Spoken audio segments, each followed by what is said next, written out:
संग्रहालय आहेत ना ते ब्रिटिश कालमध्ये बांधलेले आहेत आणि बाकी हे जे तुम्हाला लाल कलरच्या किंवा मार्बलमध्ये दिसत आहेत ते बांधलेलं आहे मुघलांनी। इथे बऱ्याच वेगवेगळ्या मुघलांनी वेगवेगळे कन्स्ट्रक्शन त्यांच्या मनाने केले आहेत। एकानंच नाही, सुरुवात केलेली आहे शहाजहानं, औरंगजेबाने पण काही त्याच्या मनानं बांधलेलं आहे, अजून काही मुघल होते त्यांनी पण बांधलं आहे। पण संग्रहालय जर तुम्ही पाहता तर तुम्हाला तेव्हाच लक्षात येईल कारण की ते ब्रिटिश पद्धतीने बनवले। तर इकडे आहे हयात बख्श, दिवान-ए-खास आणि रंगमहल। तर आपण पहिल्यांदा दिवान-ए-खास आणि रंगमहलला जाऊया। रंगमहल म्हणजे जिथे राजा आपले शौक पूर्ण करत होते, समोर लेडीज डान्स करत होत्या भारी भारी वाल्या आणि राजांचं मनोरंजन होत होतं। तर इथून ना शहाजहां जात होता त्या तख्तवर बसायला त्यांच्या, आणि हे त्याचं बॅक साईड आहे आता जे आपण पाहिलं ते दिवान-ए-खास। दिवान-ए-आम होतं हे, आणि हे दिवान-ए-खास आणि रंगमहल।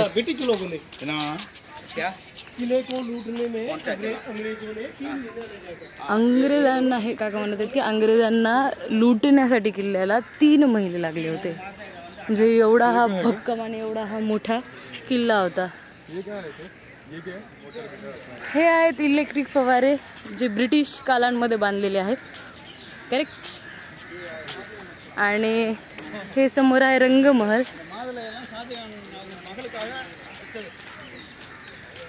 हे आहे पूर्ण रंगमहल। नाही तर नहर ए बहिश्त, सॉरी नाव वाचता येते, उर्दू नावं आहेत, आपले नावं वेगळे आहेत आणि ह्यांचे नावं वेगळे आहेत। तर स्वर्ग से बहती जलधारा किल्ले के एक महत्व विशेष, अच्छा इथे असेल ही नहर बहुतांश तरी, इथल्याबद्दल लिहिलेलं आहे the canal of paradise.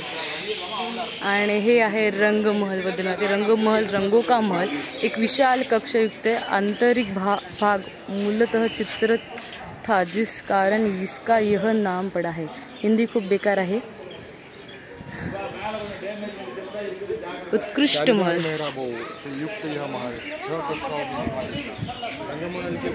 Rangmahal म्हणजे इथं मग ते बायका नाचत नव्हत्या, हो रे।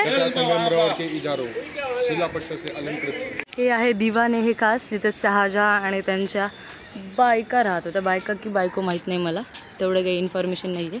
आणि हे जे समोरचं तुम्ही पाहत आहात ते आहे खास महल। यह बादशाह की निजी महल था, इसे में 3 भाग है, 3 कमरों का समूह है जो दिवान-ए-खास की तरफ है।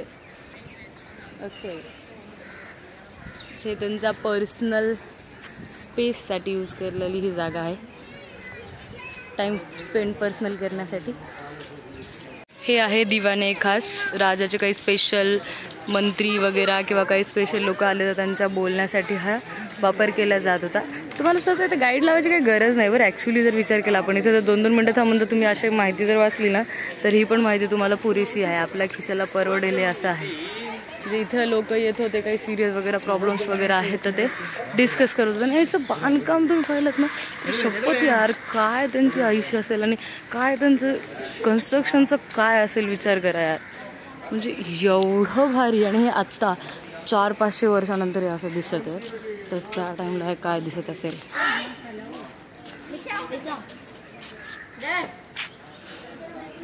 पूर्ण संगमरवर दगडांनी मार्बल्सनं बांधलेलं आहे। काम जर तुम्ही जवळून पाहिलं नाही, असं नक्षीदार काम आहे पूर्ण।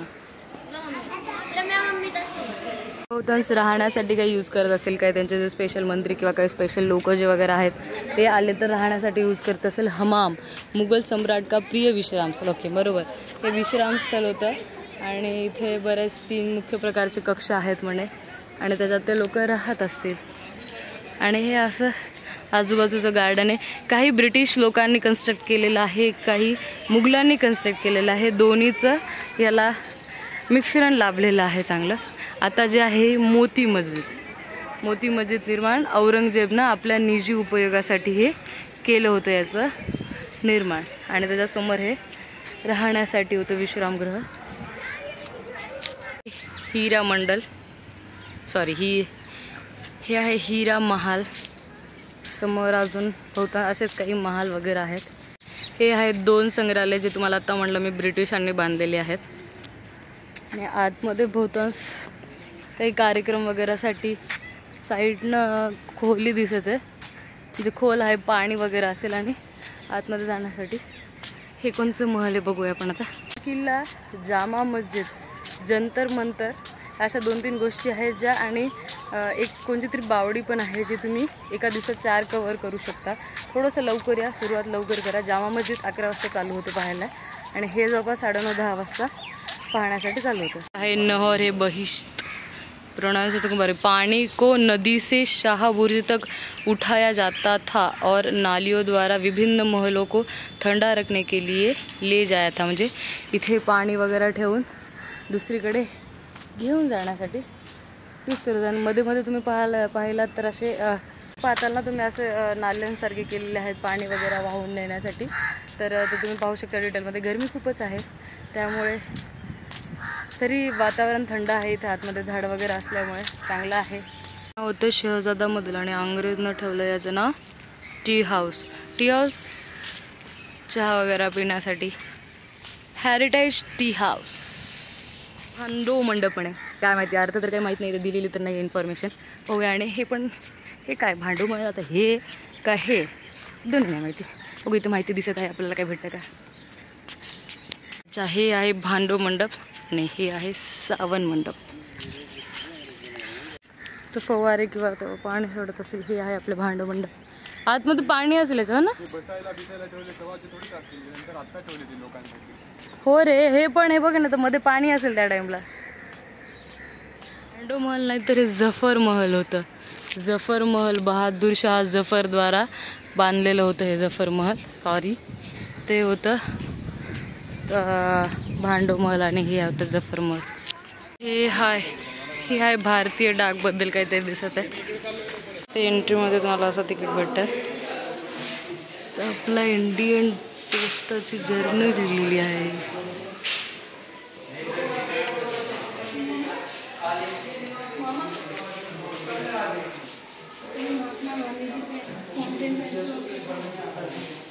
राईड बंधूंनी बांधलेलं विमान. वायू डाक सेवा. ओके. इथे आपले आहेत हे पोस्टाचे मॉन्युमेंट.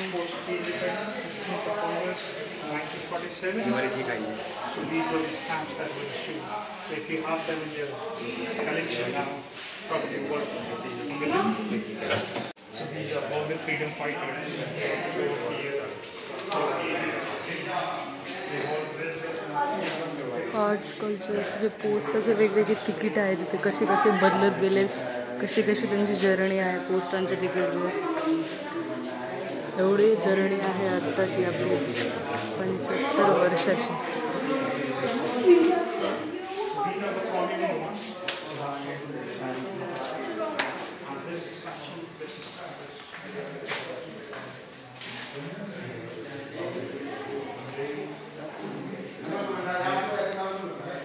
Tribute.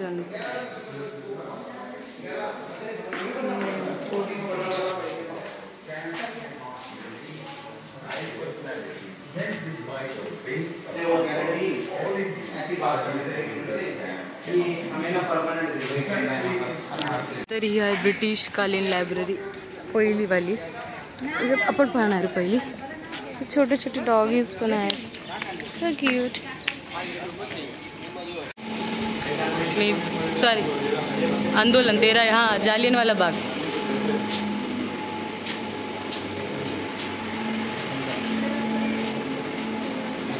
जालियनवाला बाग से है ना. जालियनवाला बाग जे झालं होतं विहीर, इथे तर विहीर बनवली होती. म्हणजे पूर्ण जालियनवाला बाग आहे. त्याच्यानंतर फर्स्ट वर्ल्ड वॉर आहे बघ. जोशीला प्रतिकरण, हत्याकांड, अंतकारण. आणि हे काय, शहीद झालेले जालियनवाला बागमध्ये शहीद झालेल्यांची नावे त्यांच्यासाठी हे केलं ट्रिब्यूट.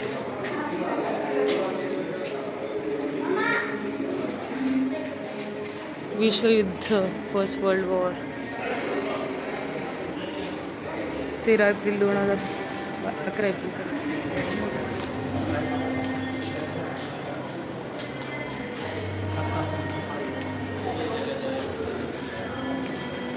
बरंच काही आहे. ते कुठं व्हायले बरं इथून प्रोजेक्टर?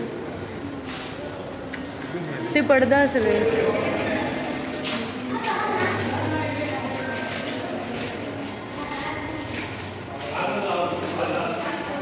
इतकी आवाज.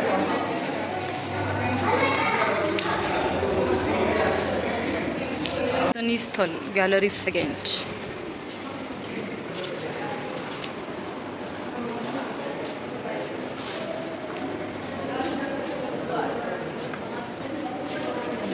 हे सेकंड म्युझियम आपण जाणार आहोत. ते सेकंड जे नेहरूजींची टोपी. नेहरूजी नाही आहेत. हा नेहरूजीच आहेत. नेताजी आहेत, सॉरी, नेताजी सुभाषचंद्र.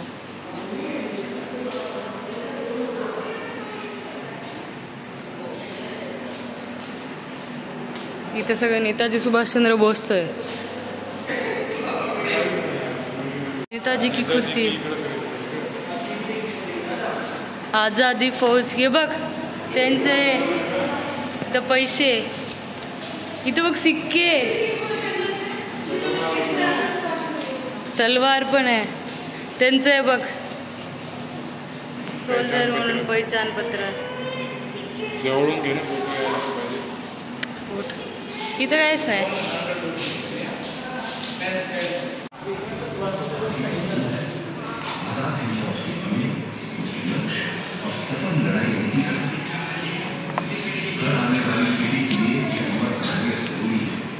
बॉटल धर रे.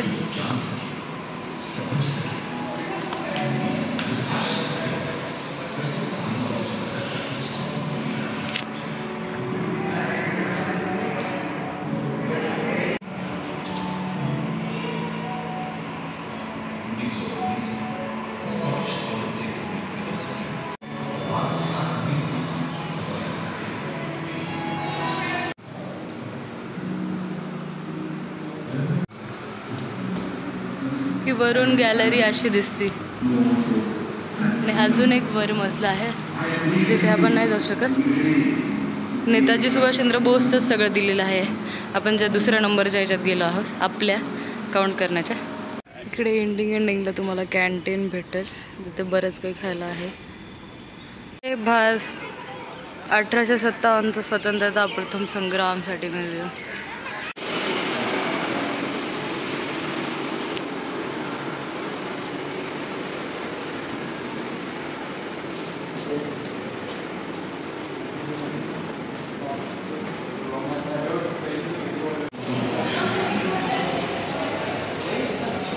AC लावली हटाले. हे बघ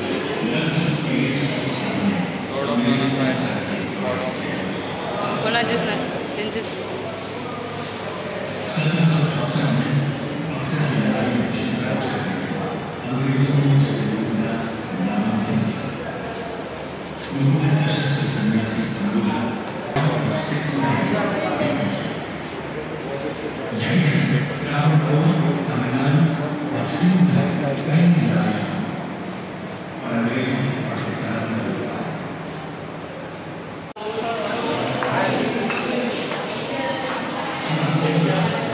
या सगळ्या बंदुकी जे नेताजी सुभाषचंद्र बोसने वापरल्या होत्या.